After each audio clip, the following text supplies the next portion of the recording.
semua aktivitas kita terhubung dengan internet, mulai dari komunikasi, transaksi keuangan, hingga berbagi informasi pribadi.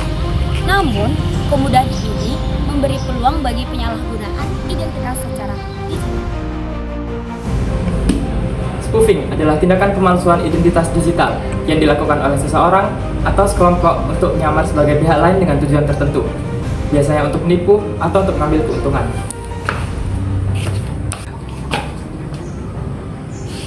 Pelaku dapat memasukkan nomor telepon, akun medsos, alamat email, atau bahkan tampilan website untuk meyakinkan dan membuat korban percaya bahwa mereka berinteraksi dengan orang yang mereka kenal. Dalam dunia keamanan cyber, spoofing merupakan salah satu bentuk serangan berbasis manipulasi melalui kelemahan dan identitas korban tersebut. Spoofing tidak mesti selalu menggunakan sistem peratasan yang rumit, tapi juga bisa melalui kelemahan dan kebiasaan korban itu sendiri. Oleh karena itu, perlu kita pelajari dan ketahui lebih lanjut spoofing agar kita bisa lebih waspada dan lebih mengetahui identitas-identitas yang terlihat asli padahal sebenarnya adalah palsu.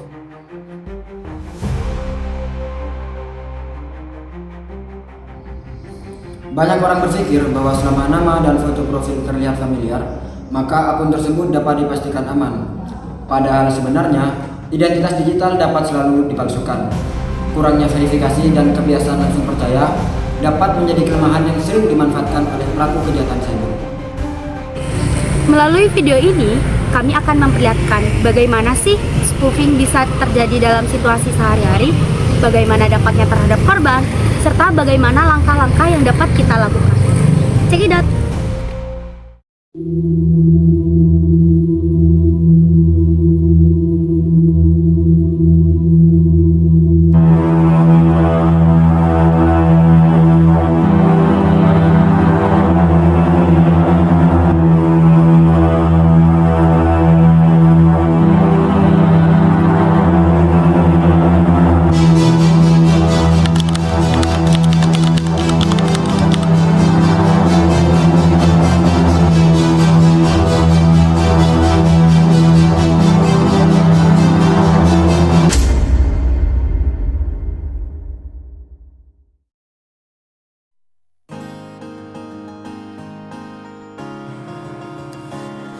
Katanya, teman deket itu bukan yang selalu punya cerita besar, tapi yang selalu ada di cerita yang sama.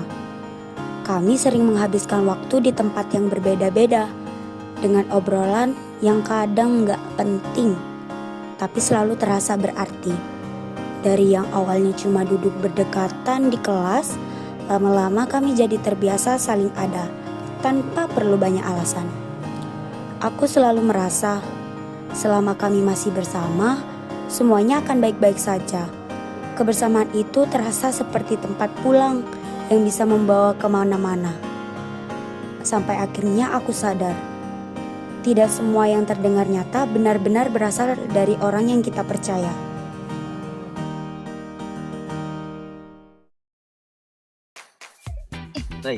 Ya kan? Gimana besok yang kerjaan jadi gak? Aku bisa sih, tapi aku bisanya sore. Sibuk ini nih. Aduh, banyak kerjaan aku. Aku beli buah, kalian beli aja yang lain. Aku bagian makan. Di? Enggak bro juga nanti ya. Ya, Iya, juga. Dapatnya bro. Habis itu nanti kita. Bentar ya, ada telepon. Oh, iya, Mal. Buat apa kamu bentuknya? Tuh, paling gua.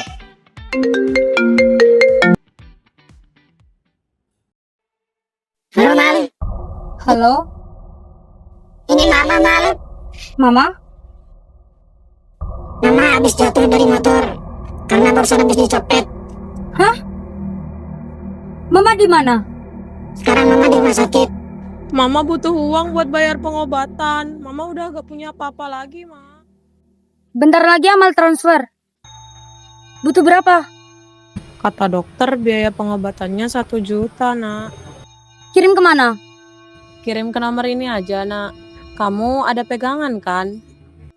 Iya, Amal punya pegangan. Iya. Gimana jadi itu? Jadi nanti. Siapa tadi mana nih? Dari Mama.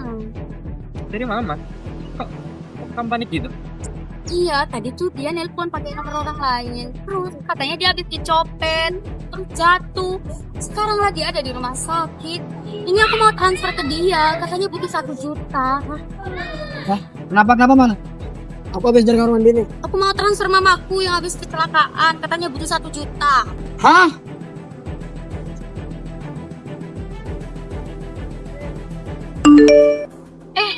Bentar. Ini Mama ngechat aku. Hah? Mama, anaknya gimana kabarnya? Ibu sehat-sehat di sini. Loh, tadi yang nelpon aku siapa dong? Waduh. Katanya di rumah sakit. Aduh, aku udah transfer uangku. Aduh, Kayaknya kamu ketipu deh. maksudnya Ketipu? Iya, ada yang namanya spoofing. moving. Spoofing itu apaan ya? Jadi spoofing itu kayak ada orang yang niru identitas orang lain. Jadi itu bukan taktiknya. Tapi suaranya mama aku banget. Jadi itu face spoofing, kayak ubah suaranya jadi suara mama. Terus gimana dong? Mungkin ikhlasin aja deh Mal, itu anggap sedekah Mal. Ikhlasin gigi lo. Itu uang gue, nabung gue lama. Kamu ngerti gitu kan Yok? Jadi kita bantu amal lah. Sayang uangnya.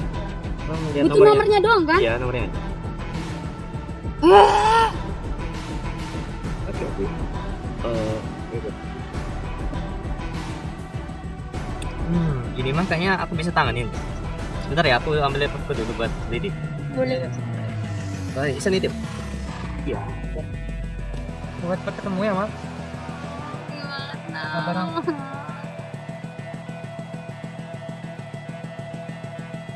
Sabar ya, Mal. Coba. Aku cuma mau tahu itu siapa. Tahu. Bisa gak Yok?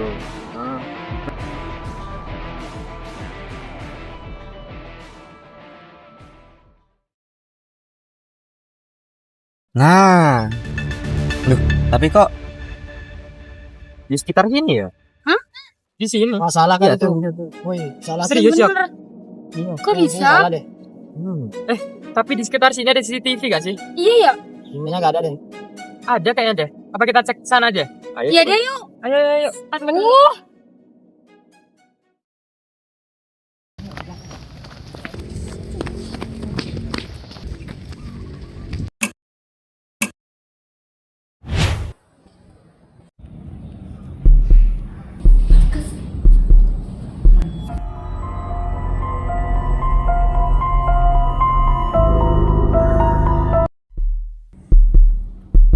Loh, kok mirip kayak kamu, bro? Enggak. Terus ini apa, Bro? Kelihatan di sini kamu, Bro. Oke, ya udah. Aku yang ngelakuin semuanya. Tapi kenapa, Bro? Kenapa kamu lakuin semua ini? Aku gak tahu harus gimana lagi.